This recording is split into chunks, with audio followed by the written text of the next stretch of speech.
강의 다시 시작하겠습니다.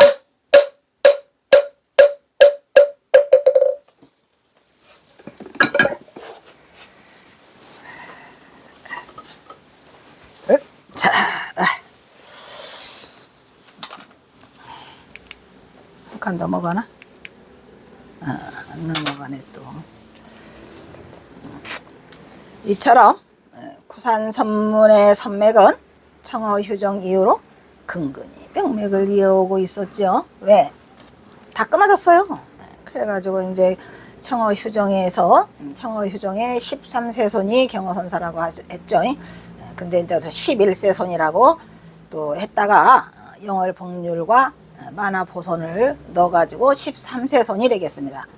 청어휴정의 13세손이 경어성호가 되겠습니다. 정관일선, 중간 해안, 재월경헌, 사명유정. 우리가 여기서 하는 사람은 사명유정과 사명당이죠. 그 다음에 편양언기, 평안기는 유명하죠. 그래서 청어휴정의 법맥이 경어선사는 사명유정으로 이어진 게 아니고 편양언기로 이어져요. 그래서 등이 석가세존의 신법이 바람 앞에 등불이었다 이런 얘기죠. 이 같은 현실에서 경어의 오도는 눈밝은 선지식의 출현을 갈구하는 중생들의 염원으로 석존의 시민이 등득 상송되었고, 그리하여 한반도를 가로지르는 법맥이 조선 말기 선승경어로 하여금 75조를 잇게 하였다는 얘기예요.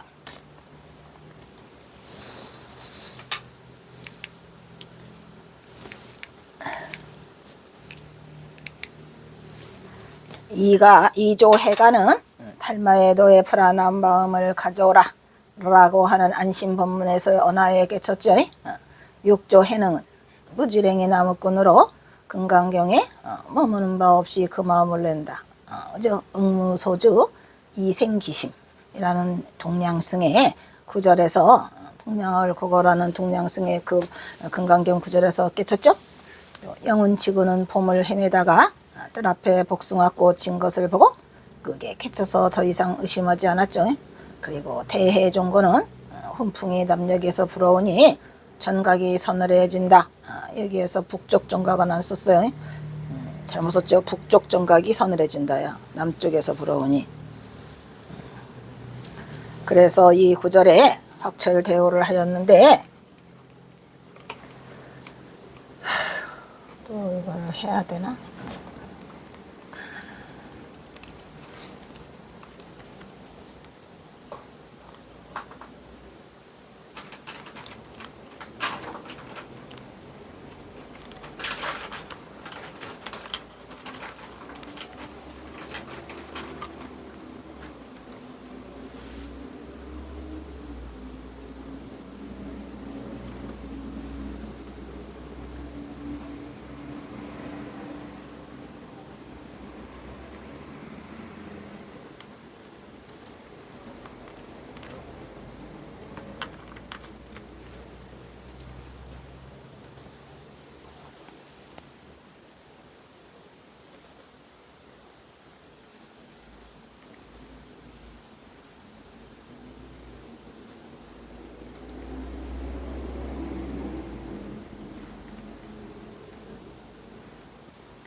여기에서 지금 보니까 북쪽이라는 말을 안 쓴 것 같은데 내가 보기에는 북쪽이 있으면 좋지만 어쨌든 훈풍이 남쪽에서 불어오니 전각이 서늘해진다 이렇게 했죠.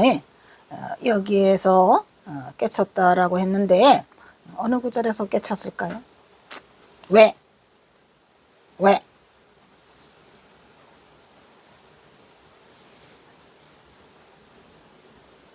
어디와 어디에서 어디에서 있죠? 구절에 확철되어 하였다. 또한 해동의 보조진을은 6조 단경과 대해 어루get을 읽다가 크게 깨쳤고 청어휴정은 다구는 소리에 깨쳤고 경어는 려삼이고 마사도래에 깨쳤고 아주 깨치는 부분마다 다 달라요. 왜? 각야 지은 기연과 그 인연처가 다르기 때문에 그래요. 하지만 똑같은 건 뭐다? 중도에서 깨친다는 거죠. 중도라고 했는데 정말 중도가 뭘까요? 경어는 천장함에서의 6년을 보임에 마치고 겁의가를 풀으며 세속에서 이 겁의가에도 찌들찌들 많이 있죠. 경어는 이때부터 20년간을 호서 일대 제방의 선풍을 진작시키고 1899년 포모사 개명한, 여기 99년인데 잘못 썼어요. 몰라도 크고 작은 선원이 개설됐고 선방이 개설되다 조선 팔도에 걸출한 선객과 수행 납자들이 처치해서 선방으로 많이 모여들어 가지고 정락하기만 했던 조선불교의 선불교가 경어로부터 선풍이 진작되고 다시 활기를 찾아서 그 명맥을 유지하게 된 게 바로 누구더라? 송경어더라, 이런 얘기죠. 이러한 경어의 깨침의 소리는 장문에, 장문 무슨 장문? 580자나 되는 글자 수가 580자예요. 어마어마하죠. 보통 오도가 깨치면 글자 수가 몇 자수요? 5원 절구면 5, 4, 20글자. 7원 절구면 7, 4, 28, 28자면 끝나요. 20자 내지 28자면 끝나는데 경어선사는 580자. 말하면 뭘 하겠습니까? 이 오도가 말미에 태평가를 부르죠. 태평가를 뭐라고 불렀어요? 홀문인어 무비공 동각 삼천시야가 6월 연암산 하로 야인무사 태평가를 했겠죠.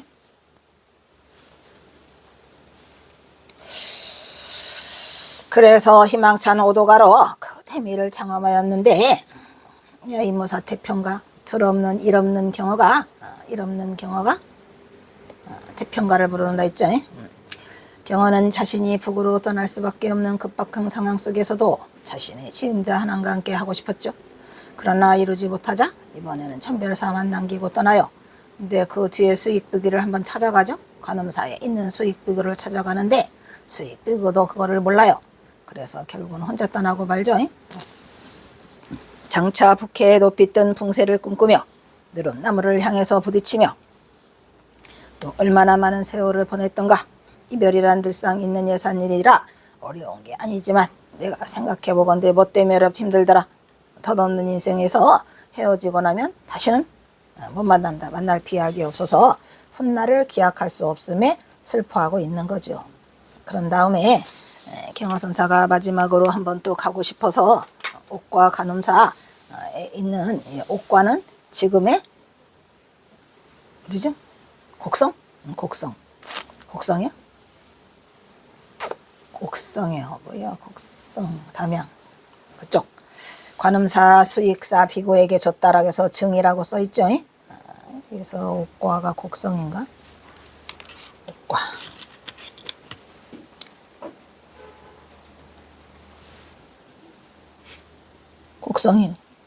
곡성군 옥과면이네요.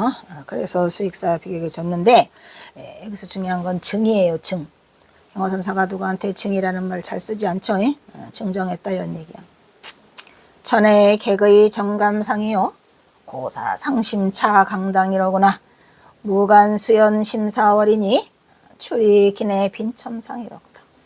빅목붕도 천리연이나 회두 의먼만 방망이고 코동 삼척지 음절이니 천류 성성야불방이로다 라고 이렇게 옥과 관음사 수익부에게 방한함이 아니라도 좋으니까 같이 가자라고 했는데 달라. 경어선사의 의지를 전혀 알아차리지 못했어요. 그래서 경어선사가 그냥 주고 떠나세요. 천하의 나그네는 뭐예요? 경어선사죠. 이 쓰라림을 너희 견들이야. 뭘? 내가 이제 너랑 가려고 했는데 네가 내 뜻을 하나도 알아차리지 못하니까 내가 그냥 천혜의 고아가 돼서 그냥 북으로 혼자 가겠다. 앞으로의 내가 이 쓰라림을 내가 어떻게 혼자 견딜 수 있을 것인가. 이렇게 썼어도 이 수익비구는 알아차리지 못했어요. 수익비구만 알아차리지 못하지 않은 게 아니라 우리도 전혀 몰랐죠. 경어선사는 왜 천혜의 나그네가 돼가지고 고아가 돼가지고 무슨 쓰라림을 견뎌 개뿔이나 어디 가는데 이래서 이게 그 시라는 거는 진짜 상상도 못했죠. 그래서 제가 하도 가슴 아파서 전봉준 장군 이거 알게 되면서 아, 이 시가 그 시였구나 하는 거를 알게 됐지요. 아, 이게 그거였구나. 그래서 시 다시 다 어떤 시건 거의 다 다시 번역해요. 왜냐면 이게 그냥 찌들찌들 경어선사의 아픔이 다 배어 있는데 그런 걸 하나도 눈치채지 못하고 그냥 했어요. 뜻깊은 이들이 이 강당에 서로 찾아오네. 이 옥과 간음 사이에 강당이 있었던 것 같아요. 강원이. 그래서 이 비구가 수익 비구가 강사였어요. 강사. 그래서 강백. 그때로는 강백이라 그랬죠. 비록 마음은 달과 같이 변함없건만. 이건 무슨 소리냐면 우리가 그 마음에 있는 그거를 우리가 마음딸이라고 하잖아요. 심월. 절대 변하지 않는 심월이 있다 이런 얘기야. 그래서 심월 권 광탄 만상 있죠. 그거 경어선사 시에 있잖아요. 시가 아니죠. 열반송에 있잖아요. 심월 권 광탄 만상 그거 있죠. 그게 마음딸이 외로운 마음딸이라고 거기는 썼죠. 그렇지만 비록 이 마음딸은 달과 같이 변함없건만은 내가 너랑 이 수익비고를 알고 있는 분인데 그동안 안 찾아갔다가 띵김맞게 찾아가는 거예요. 띵김맞게. 그러니까 방한함이 거절하니까 경호선사가 그래도 이 수익부가 생각이 나서 같이 가볼까 해가지고 여기를 뜬금맞게 찾아간 거예요. 연락도 안 하고 아무것도 안 하고 몇 년 동안. 그러니까 찾아가서 만났는데 그동안의 마음딸은 달과 같이 변함이 없었다라는 거를 말을 해주고 있는 게 항상 네 생각을 하고 있었다. 그러면서 헤어져 있는 동안 오랜만에 만난 거죠. 오랜만에 헤어져 있는 동안 어찌 그리 머리만 희었는가 이런 말이 흰머리가 덕지덕지하고 니나 때나 전부 다 머리가 희었구나. 오랜만에 만났구나 이런 얘기지. 그래놓고 뭐래요? 내가 눈깜냥으로는 내가 딱 보기에는 내가 풍새처럼 멀리 천리를 도모한다 이 말이에요. 그냥 눈 깜짝할 사이에 내가 깜냥으로는 내가 풍새처럼 멀리 천리를 도모할 수 있어. 내가 갈 거는 같아. 내 생각에는. 그런데 돌이켜 생각하니 그것은 개미의 꿈처럼 온 나라가 분망하더라 이런 얘기야. 그러니까 경호선사가 풍새처럼 돼갖고 날아가 보려고 해서 눈깜냥으로는 쉬울 것 같았어. 근데 막상 떠나려고 하니까 보통 일이 아니야. 그래서 수익비구를 만나가지고 너랑 같이 가볼래라고 와서 말을 하려고 건네려고 하는데 수익비구가 무지하게 바빠. 개미의 꿈처럼 일장춘몽인데도 불구하고 온 나라가 다 분망해. 전부 다. 온 나라 분망해 하면 말 왜? 그때 일제시대 때 경호선사가 떠나려고 할 때 이미 중들이 그냥 난리를 떨고 일본 놈들이 외색불교를 만들려고 하고 여기도 아마 그런 게 좀 있지 않았을까. 그냥 온 나라가 다 분망하대잖아요. 가보니까 수익비구한테 말도 건네서 못 건넸어. 건네지도 못했어.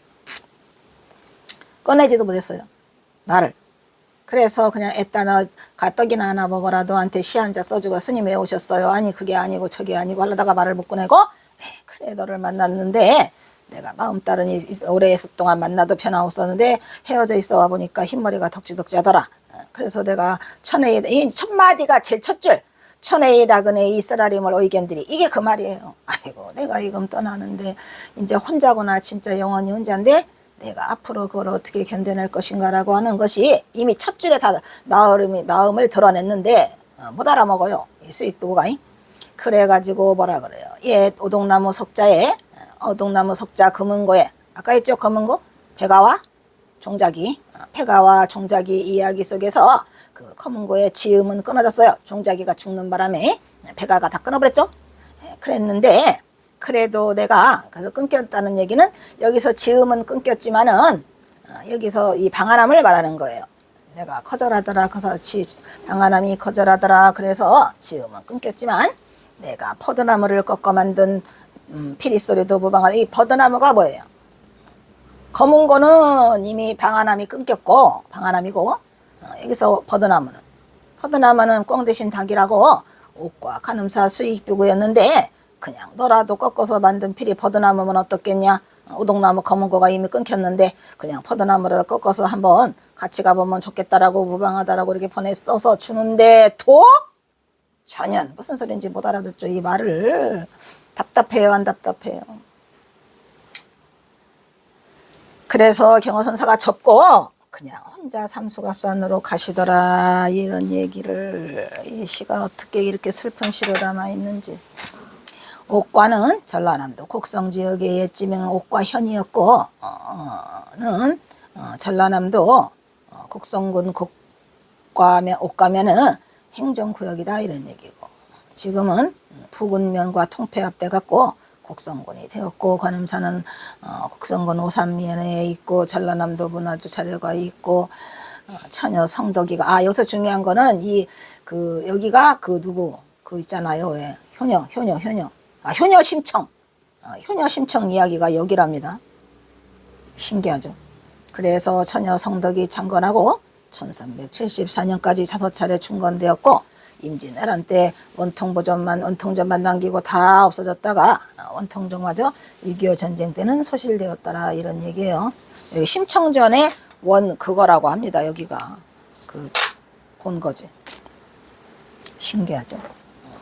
1954년 부근에 대은암에서 건물을 옮겨다가 원통전을 충건했는데, 현재의 전라남도 곡성군 오산면인 옥과현의 성덕산에, 이 성덕산 아까 처녀 성덕이가 있다 그랬죠. 관음사 창건연기설화가 성덕산의 관음사가 창건된 유래를 담고 있고, 그 설화로 한남본 심청전과 같은 그 구성이나 내용이 매우 흡사하게 돼 있더라, 이런 말이죠. 그래서 심청전의 본거지다라고 하긴 해요. 경어에 지음자가 없는 데에 대한 탄식이 이 시에서 나오는데, 경어가 하남에게 말한 지음자는 하남의 전별사보다 이 시에서 더 먼저 등장하고 있는 것으로 보인다, 이런 얘기죠.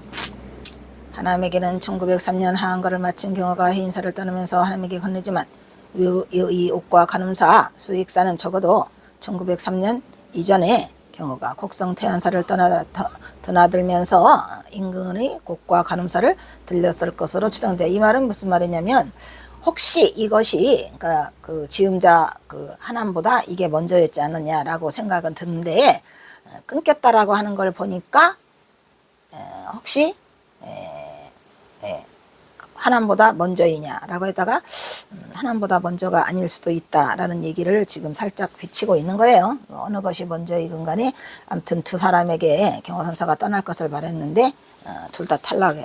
둘 다 그걸 맞았죠. 그 뭐죠? 모의고투를 맞았어요.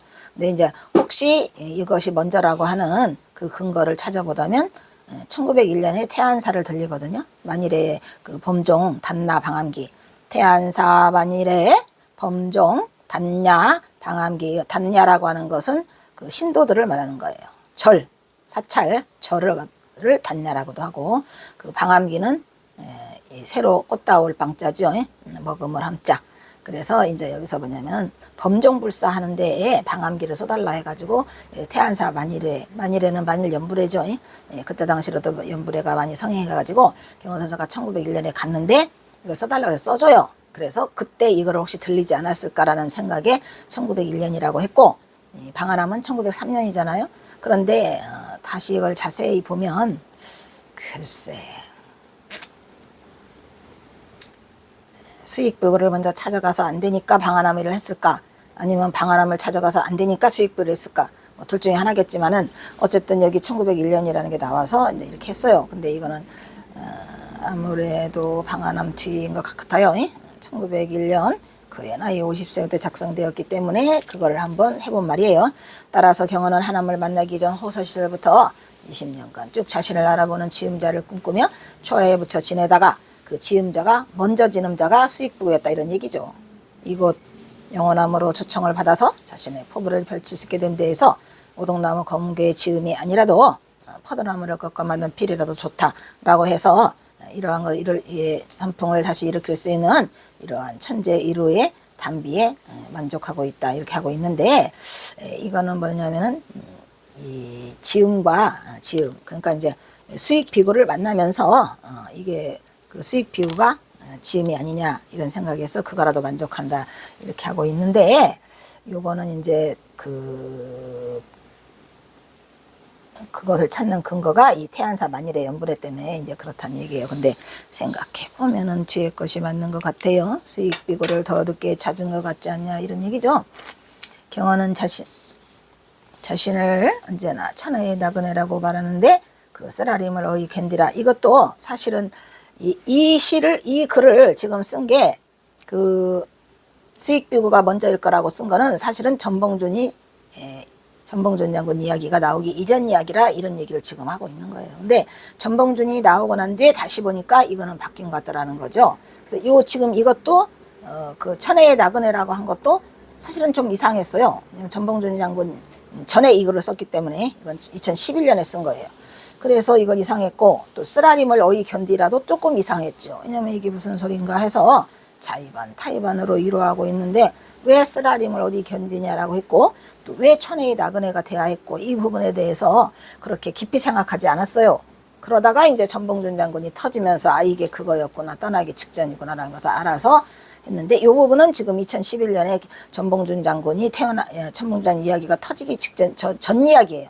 뜻깊은 이들이 강당으로 서로 찾아나가는 것으로 봐가지고 관음 사는 교종일 공부하는 강원이 설립되어 있는 것으로 보이고 이능화의 분류 방식을 구별하면은 조선불교 통사에서 교종으로 분류된 승려들의 명단이 이교위종, 계율이주, 김환응이, 백양사, 전주지, 서혜운이 이분은 내가 아는 분 같은데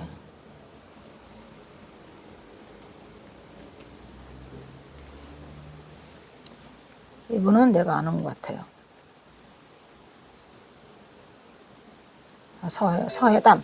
서해담 통도사에 있는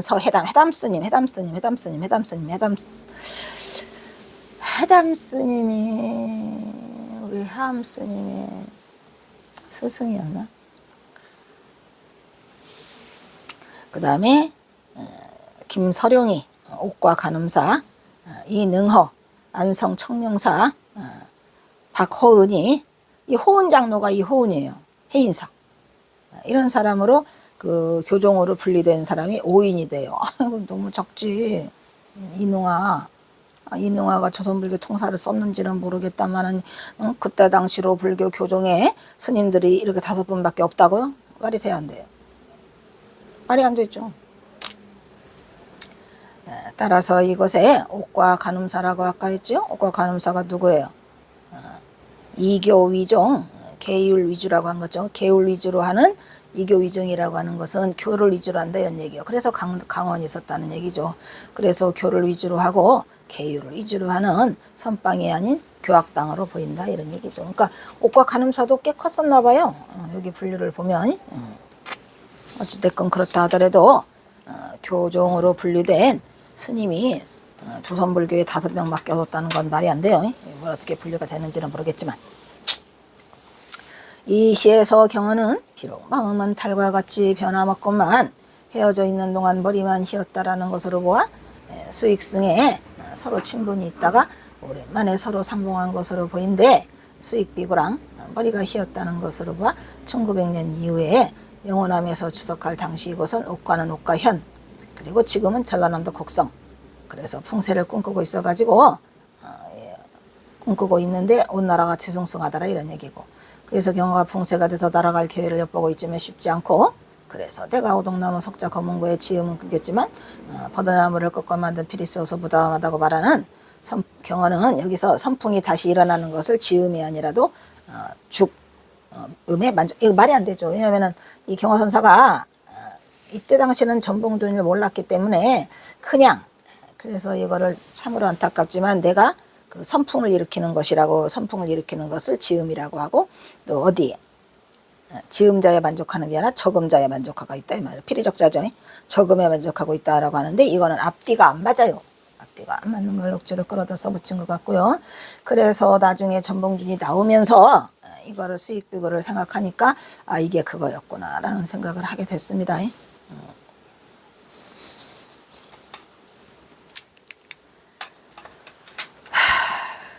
그래서 천하의 나그네의 쓰라리 이는 이제 경어가 막 남녘을 떠나려 하고 있어요. 그런데 말을 안 들어 먹어서 그래서 전별사를 건넸지만 지음자는 하나문 전별사를 건넸지만 스승과 같이 떠나려는 의지가 전혀 없었고요. 경화선사는 붕세처럼 천리를 도모하는 것이 쉬울 것도 같았지만 어려울 것도 같았다라는 얘기를 눈감량으로 지금 얘기하고 있고요. 그 다음에 퍼드나무를 꺾어 만든 피리스르라는 거는 아까 말했지만 적음자는 누구요? 수익비구죠. 근데 수익비구도 그냥 절대로 깜짝도 안 해요. 그저 혼자 떠나리라고 맘먹고 있더라. 그래서 두 개가 다 실패를 봤어요. 그래서 이제 경화선사가 에라 모르겠다 내가 혼자 가자 이렇게 하고 이제 여기 와서 어디에 와서 고금당에 와가지고 경호선사가 둘 다 보이콧을 당하면서 와서 뭐라고 말해요. 인심여 맹호와 인심이 맹호와 같아 독악철천비라 악독한 기운이 철저하게 하늘을 뚫고 날아가고 있다. 반학수은웬이 학을 버타여서 가려고 했는데 학이 안 나타나. 그래서 구름 밖에 학을 버텨서 내가 구름 밖으로 날아가고 싶다란 말이에요. 어떤 구름? 여기 속세에 찌든 구름 밖으로 내가 자제하게 날아가서 차신수격이라 이 몸과 이 차죠. 이 몸과 더불어 누구랑 함께 더불어서 여기에 돌아갈까 이런 말이야. 내가 돌아간다는 건 어디로 돌아가는 거예요? 마음자리로 돌아간다고 했으니까 경호선사가 학을 버텨서 구름 밖으로 가고 싶다는 얘기는 이 속세를 떠나서 내 본래 면목 자리로 가고 싶다. 근데 거기를 누구랑 함께 갈까 이런 말이지. 여귀 누구랑 함께 더불어서 갈 것인가 라고 하고 있지만 이건 혼자 이제 그 시를 쓴 거죠. 어디에 돌아와서 고금당에 와서 이제 이 글을 쓰세요. 그런데 할 사람이 없죠. 이 시는 경호가 북한을 떠나기 직전의 작품으로 그의 결심을 속행으로 진행시킨 계기가 있습니다. 인심이 산악기가 맹호와 같다는 얘기는 경호선사를 언제는 무슨 생불이니 뭐니 했다가 이제는 악마니 마종이니 하고 달라붙어. 그래가지고 그 당시 경호가 마지막 판은 살인 누명까지 받죠. 이건 끝판왕이죠. 그래서 세간이 자신을 비난하는 그 악독한 기운이 하늘에도 사무쳐서 퍼지는 세태를 한탄하고 있는 것이다 이런 얘기예요. 이때 선지시 경호는 학을 버타여 구름 밖에 차지한 이 몸이라고 했는데 경호선사는 이 구름을 좋아하지 않아요. 구름이 경호선사 때는 거의 나쁜 쪽이에요. 부정적인 의미죠. 왜? 첫째, 세상에서 이리저리 쉽게 변한다 이러는 게 구름은 백운과 청산이 있잖아요.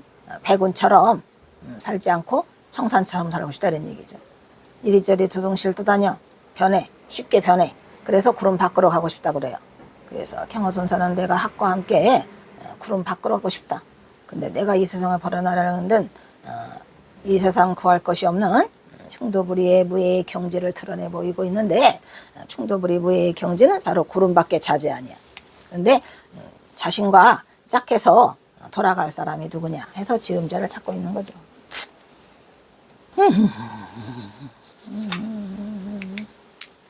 그래서 경호의 북행을 더욱더 앞당기는 사건 하나가 일어났죠. 그거는 김도영의 영주 3.2 살인 사건이고 이 김도영이는 원래 김도영이에요. 안녕영자 쓰더만 그 인간이.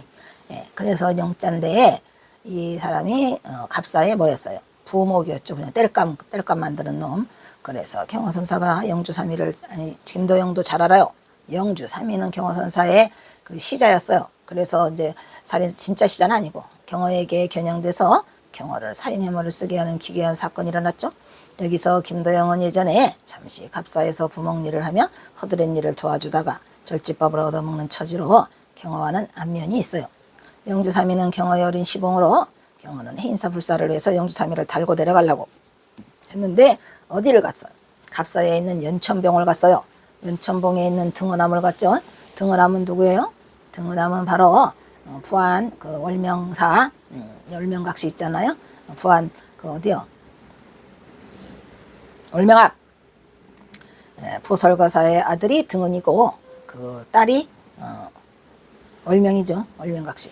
그래서 그 등은암에 갔어요. 그러다가 건달 김도영하고 마주쳐갖고 그 살인사건의 발단이 시작됐는데 영주 3.2가 돈이 없자 죽여버려가지고 경호선사의 발갱기를 가지고 목을 매가지고 나무에다 매달아놨죠. 그러니까 그게 이제 경호 스님이 살인자로 몰게 되는 그러한 그 증거를 제시하게 되죠. 그래서 경호선사가 이제 마지막 삼식업선에 떠나기 전에 살인사건까지 2명 쓰니까 더 이상은 잊고 싶지도 않고 뭐 그것뿐이 아니라 1903년 10월에 전봉준 장군의 그 동생, 아니 경호선사의 여동생 전봉준 장군의 둘째 딸 전웅년이를 어디 여기 고금당에서 이영찬이라는 그 아랫마을에 사는 호래비하고 결혼을 시키죠. 그래가지고 다 끝나고 나니까 이제 경호선사가 홀가분하게 떠나가다는데 그래서 살인 누명을 써갖고 따지러 온 만공에게 키 좀 빌리자, 너랑 나만 알자, 사실은 내가 죽였다 이래가지고 하니까 영공이 뜻밖의 스승의 이 가공을 말해서 당황을 했다 이런 얘기죠. 지난번에 한금대에 자세히도 써놨네. 주위가 시끄러워지자 경호는 해인사 터설당 선방에서 내려가 있었어요. 그러니까 개심사에 있는 선방에 입승인 여자분이 여자 비구니가 있었는데 궁금했어요. 정말 우리 스님이 영주를 죽였을까? 이래가지고 따지러 갔어. 갔는데 경호선사가 너무 평온한 얼굴을 보고 나니까 경호선사에 대해 당신 영주 죽였어? 라고 말을 할 수 있어요 없어요? 너무 병원해 얼굴이. 그래서 저분한테 말할 수 없다 해가지고 그냥 왔죠. 그래가지고 망공이 그래 인사드리고 망공이 물었죠. 경호스님 만났어? 아니 만나긴 만났는데 죽였냐고 못했어 얘기도 해.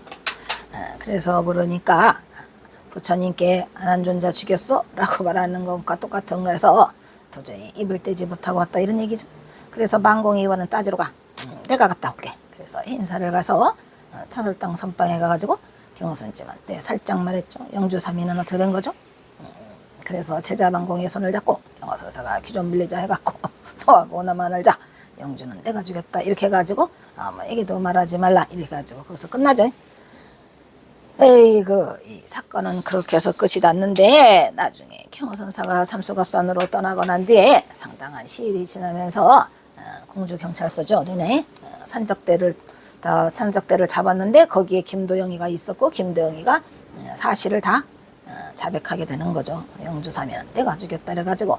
그래서 이미 경호선사는 삼수갑산으로 떠나서 한참을 가고 있어요. 근데 망공스님이 수석사라 지킬 무렵에 살해됐음을 알고 경호스승에게 누명이 밝혀지니까 그래서 산적들은 자신들의 출신과 정체를 아는 영주스님을 비밀로 유지하기에 살해할 수밖에 없었다라고 해서 전모가 밝혀져서 망공은 경호스님을 1분이라도 1초라도 말하자면 의심한 거 알겠습니다. 제가 모든 걸 다 처리하겠습니다. 스님은 걱정하지 마십시오. 내가 사건을 다 알았으니 이렇게 땅땅거리면서 얘기를 했다가 밝혀지니까 그냥 눈물을 참고 밤낮을 참회의 눈물을 흘리고 복종을 향해서 참회의 절을 올렸다고 합니다. 그럴 수밖에 없죠. 뭐 사실 망공스님 너무했지. 자기 스승을 그것도 몰라? 그러나 어쩔 수 없는 거지 뭐. 그래가지고 이제 망공스님은 경호스님 빚을 갚고자 경호집을 열심히 만들었어. 열심히 만들었지. 경호의 이 사건에 대해서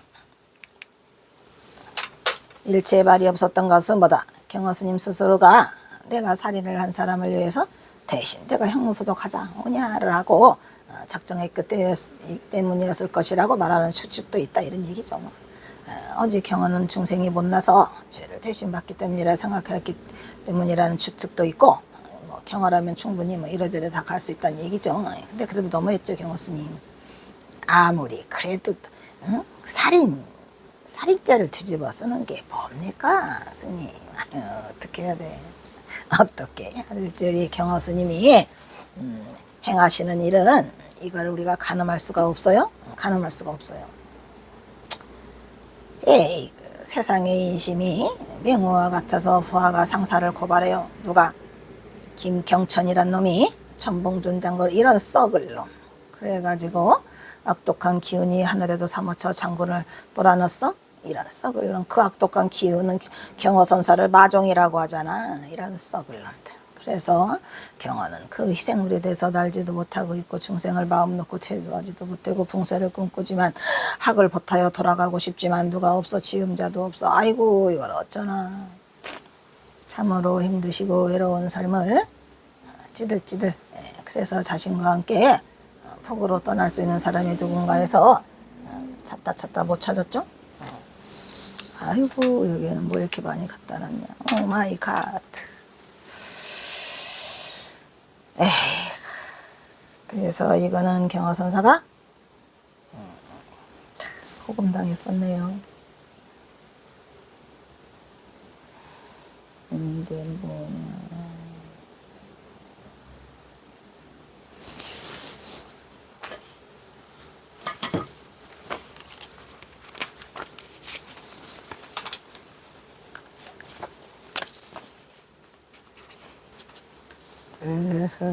한가가 칸칸가.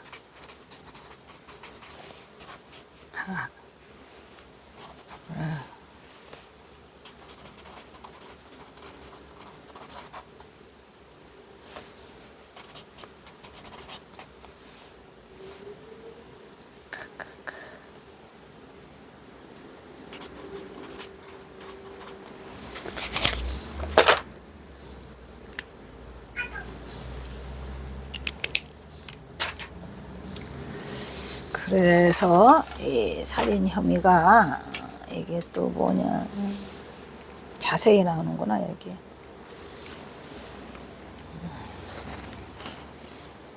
저 시는 일령 침수라고 하는 시인데 일령 해 그림자죠. 일령이 침수는 잠길 침 물에 잠기다 이런 얘기죠.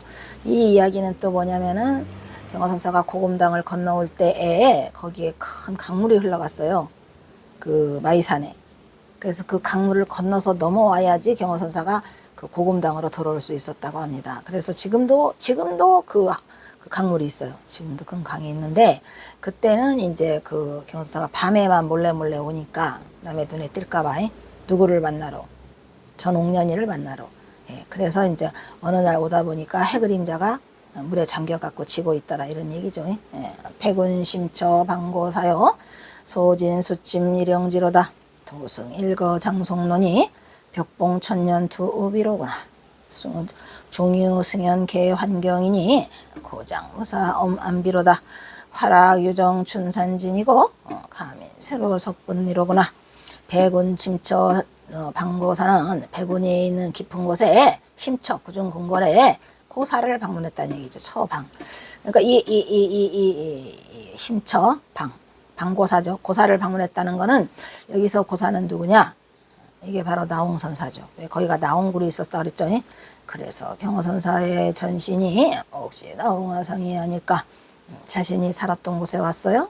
그래서 거기에 이 고사를 방문했다는 얘기는 말 그대로 스승을 방문했는데 누구? 나홍스님을 방문하니 소진수침 밀령지라 다 소진됐어요. 뭐가?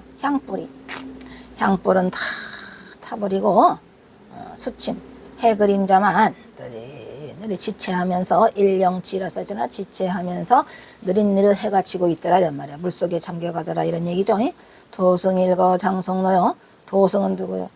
나홍스님은 일거 한번 가더니 긴 소나무 만들고 버렸다 말로 됐어요. 소나무 만들고 있고 이 소나무는 뭐예요? 나홍화상이 그때 나홍굴에서 수도하면서 토굴가를 가서 지으셨죠. 나홍스님 토굴가 있죠. 거기에 하고 기념으로 소나무를 심었는데 그 소나무만 있어. 그리고 백봉천년 두읍이라 여기서 벽봉은 뭐냐면 푸를 뽑자 푸른 봉우리를 그 마이산 봉우리를 푸른 봉우리라 벽봉이라고 했답니다. 옛 이름이래요. 마이산의 이름.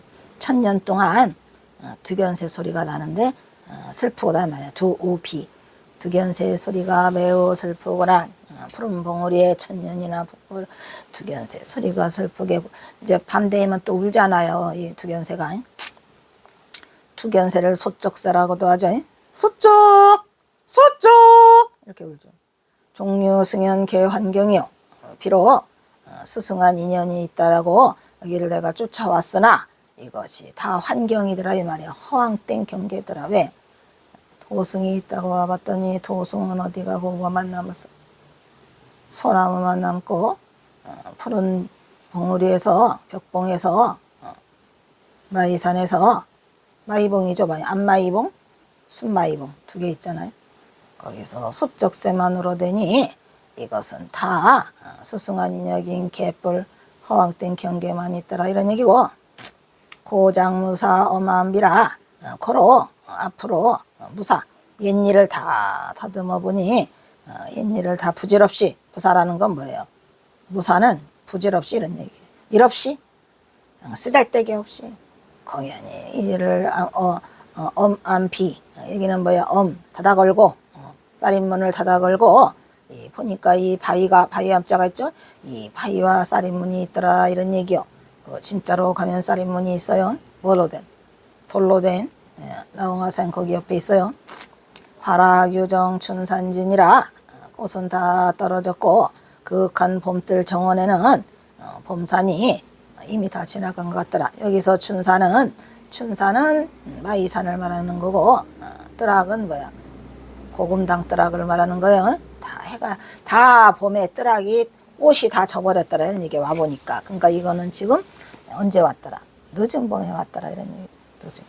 그러면서 뭐라 그래요? 감히 새로 섭분리로다. 지금 헤어지기 일보 직전이요.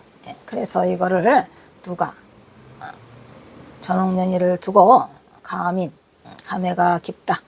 사람이 쇠락하고 생로병사 쇠병사장이죠. 쇠하고 늙은 것들이 애석한데 분리 헤어지는 것이 더 애석하더라 이런 말이야. 이렇게 감개가 드는구나. 인생이 도소함이요. 늙어졌던데 애석하다. 애석할 석자죠. 애석하도다. 서로가 이별해야 되는 것이 애석하다. 이렇게 해가지고 이 글을 고금당에서 이 시를 써놓고 있어요. 슬픈 시죠. 이 시는 경어가 호소에서 머무는 동안 천장암 다음으로 가요대에 머문 사찰인 금당사 고금당이죠. 천장암은 뭐 거의 20년 왔다 갔다 했고 그 금당사는 8년을 왔다 갔다 하죠. 그래서 대한불교 조계종 전라북도 진앙군 마령면 동천리 마령 나오네 여기. 아까 마령면 뭐였죠? 목동들의 초동면 그죠? 마정면 그죠? 그래서 마령면에 있어요. 동천리 마이산에 있는 통일신라 시대사찰 금산사의 발사예요. 그래서 금산사의 발사가 아니라 원래는 금당사의 부속암자죠. 그래서 승려 해감이 창건을 했고 몇 차례 중건했고 여기 고려의 고승 해근 나오죠. 해근이 누구예요? 나옹해근이에요. 나옹해근. 이곳에 머물며 수도를 했죠. 사찰 위치는 마이산에서 오른쪽으로 올라가면은 그 위쪽에 절벽 쪽에 따롱따롱 매달려 있어요. 그게 뭐더라? 고금당이더라. 여러 차례 중수하였는데 300년 전에는 현재 대웅전이 건립되면서 대웅전이나 아니나 금색으로 채색을 칠해서 매우 화려해요. 이 금색으로 칠한 것은 누구 스님이? 성호 스님이 가셔서 이렇게 금색으로 다 칠해 놓으셨어요. 정면에 3칸, 측면 2칸의 밥배중이고 경호는 오늘 이곳을 떠나기 직전에 1894년 동학농민이 실패로 끝나자 1895년 3월 29일 교수행의 처해지기 직전에 이미 적화 전학년을 데리고 금산사를 거쳐서 이곳에다 배신시켜 놓고 1903년까지 다른 사람들을 피해서 밤마다 드나들어요. 그리고 다시 돌아와 백운 깊은 곳에 와 있는 고사를 방문했어요. 여기에서 고사는 역시 누구더라? 나옹해근이더라 이런 얘기예요. 저녁 예불이 다 끝났어요. 보니까 향불은 다 타버렸어요. 노을녘에 해는 그린다에 불에 잠겼어요. 긴 해가 여름 해가 길지요. 그래가지고 아직도 지금도 안 넘어가고 경어선사가 그 강물을 건너왔는데도 아직도 넘어가려고 해. 인자서 넘어가려고 해. 그래서 그 금당사를 가로질러는 그 계곡이 있어요. 금당사 바로 앞에. 이곳 고금당은 지형이 높은 곳에 위치하기 때문에 이곳에서는 계곡과 호수가 한눈에 보이고 고려 말의 나홍아상 도승은 가끔만 뭐만 남아있어. 무성한 세월 속에 소나무만 들어갔더라 이런 얘기죠. 그래서 이것은 송림으로 우거져 있고 푸른 봉우리는 역시 마이산이고 앞에 눈에 보이는 것은 청봉이다. 마이봉, 안마이봉, 순마이봉을 다 합쳐서 청봉이라고 불러요. 천녀고찰, 해감이 창건한 천년고찰이죠. 아이, 천년고찰 어디가 여기 천년고찰로 해감이 창건한 이 사찰은 고금당인데 천년이나 되는 고찰로 두견새 소리가 고슬프다고 올 것. 1000년이나 됐답니다. 고금당이. 고금당이 1000년이나 됐다니. 어이구. 경어는 이곳에서 어린 조카를 숨기고 전홍년이죠. 드나들며 목숨을 담보로 하나 아슬아슬한 출타기를 하고 남쪽에 선풍을 일으키고 대중들에게 선의 가풍을 지도하는데 전심전력했지만 경어선사가 이곳을 드나든다는 건 아무도 몰랐어요. 누구만 알았어요. 누구만. 남전당 한규만 알았죠. 이곳에서 8년을 보내면서 이곳을 떠나게 되는데 이때 범어사 주지 오성을의 초청을 받고 범어사 조실로 추대된 이래 5년 동안 이건 이제 1898년 이래 5년 동안 머물면서 한국 전통 선불교의 기틀을 마련했죠. 그리고 선풍을 진작시켰죠. 선수에게 가풍을 바로 세웠죠. 이게 경어선사가 총 남쪽에 내려와서 있었던 시간들이에요. 힘들다. 아무것도 알지 못하는 일부의 학은기 중생들은 이 경어의 무예행을 비방하고 첨예하고 범해하고 가상설상가상으로 경찰에 쫓기는 신세가 되어 결국 경어는 이곳을 떠나고자 해서 마지막으로 다시 이곳을 찾았어요. 그래서 일영침소라는 시를 남겼죠. 그리하여 영원함의 업적을 비롯해서 속세에 얽힌 인연의 수승한 인연이 다 뭐라고 해요? 허황된 경계더라 이런 얘기죠. 그리하여 부질없이 옛일을 더듬어 보니까 이곳에 바위와 쌀인문만이 아련한 추억 속에 담아있더라. 바위와 쌀인문은 다 있어요. 바위는 너럭발이고 쌀인문은 양쪽에 돌문이에요. 돌문. 낙화진 그늘의 뜰에 포문님이 다 지난 듯 감개무량하고 말하는 경우는 이미 뜨달리는 1903년이에요. 8년의 세월동안 1903년 그거 여름에 이제는 헤어지고야 마는가. 얼마 있다 헤어져. 바로 10월달에 결혼시키고 바로 어디로 가요? 범어사로 데려왔다가 범어사에서 다시 어디로 가요? 해인사로 가요. 그래서 1월달에 전부 다 싹 정리하고 아무도 모르게 떠나오죠. 어디로? 천장암으로. 그래서 고사를 방문하니까 향불은 다 타고 없어지고 노을의 저녁 그림자가 느릿느릿 잠겼고 나홍화상이 쏟쳐가 깃든 이곳이 어디야? 나홍 천상굴이라고도 하더라고요. 천상굴, 나홍굴 뭐 이렇게 말하죠. 역적의 화족으로 몸을 숨기기에는 여기가 천혜의 장소였더라 이런 얘기예요. 나 천생의 인연이 있겠죠. 그래서 일부러 부질없이 옛일을 터듬어 보니까 이 바위와 쌀인문 여기에 그대로 있고 이 절문은 선방이라고 그랬죠. 엄관이라고 해서 안 했어요. 엄관 문을 현관문을 닫아 걸다 엄관. 도승은 가깝만은 소나무는 늙었고 푸른 봉우리는 청봉이라 해가지고 마이봉의 다른 이름이라고 했어요 안 했어요. 그래서 경허선사는 여기서 서로 헤어지고야 말았다라는 슬픈 이별시를 남기고 있죠. 그 다음에 이제 넘어가요. 91화. 그러니까 얘가 90화, 90이라구나.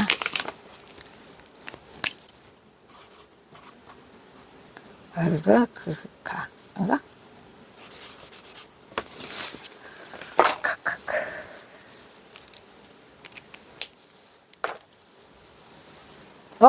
잘라야 되겠네. 이런 젠장. 아이고 힘들다. 잘라야 되는데 못 잘랐어요.